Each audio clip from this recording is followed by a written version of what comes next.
In a surprising twist on live TV, host Stephanie Ruhle had to publicly make amends for a major on-air mix-up involving Tulsi Gabbard. During her show on Tuesday, Ruhle admitted her mistake after wrongly stating that the head of national intelligence had applauded the close bond between Donald Trump and Vladimir Putin. The error stemmed from a misinterpretation of an interview with an Indian news channel, where Gabbard was actually referring to a friendly rapport between Trump and Indian Prime Minister Modi, not Putin. Can you imagine the shock in the studio?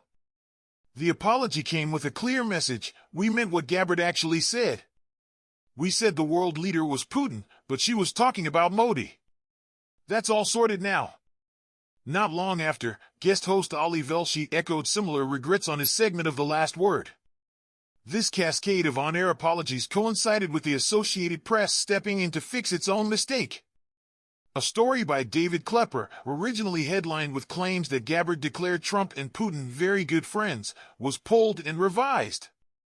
The correction noted that the interview had in fact been about Trump's ties with India's Prime Minister Modi, and even the headline was reworked to say, Gabbard says Trump is looking forward to success ahead of talk with Putin. Every twist added to the unfolding drama, leaving viewers hanging on each corrected word. Meanwhile, Alexa Henning, speaking for Gabbard, took to social media to express her frustration. She wrote about having reached out via email to both the outlet and the reporter about what she called literal fake news. Henning didn't hold back, labeling the news source as total trash and blaming their headline for fueling distrust in what she described as a biased media. Her words cut like a sharp breeze, leaving no doubt that this error struck a raw nerve with her team. An AP representative later told DailyMail.com that the story was removed because it fell short of their quality standards. They stressed that customers were informed and a revised version, complete with an editor's note, was published to ensure full transparency.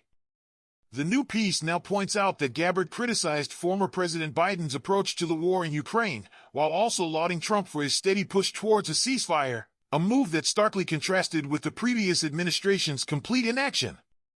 Gabbard even told an Indian TV station that, unlike the past, Trump had quickly moved to open dialogue with Russia, hinting at a promising peace talk. One couldn't help but wonder, would that conversation finally bridge the long-standing gap? Adding another layer to the day's news, a separate confrontation unfolded when White House Press Secretary Caroline Leavitt clashed with an AP reporter over tariffs.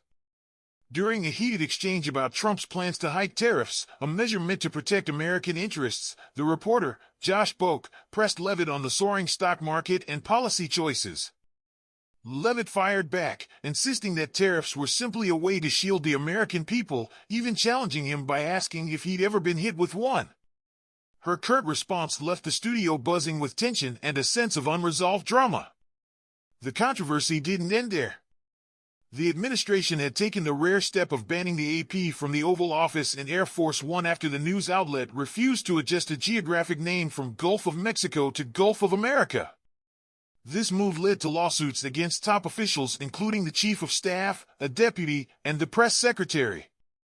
The legal action argued that such measures were a direct attack on free speech and the media's right to report without fear.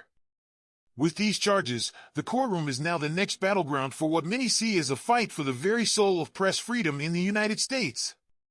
Each twist in this saga leaves us with one burning question: what will be the next unexpected turn in this unfolding story?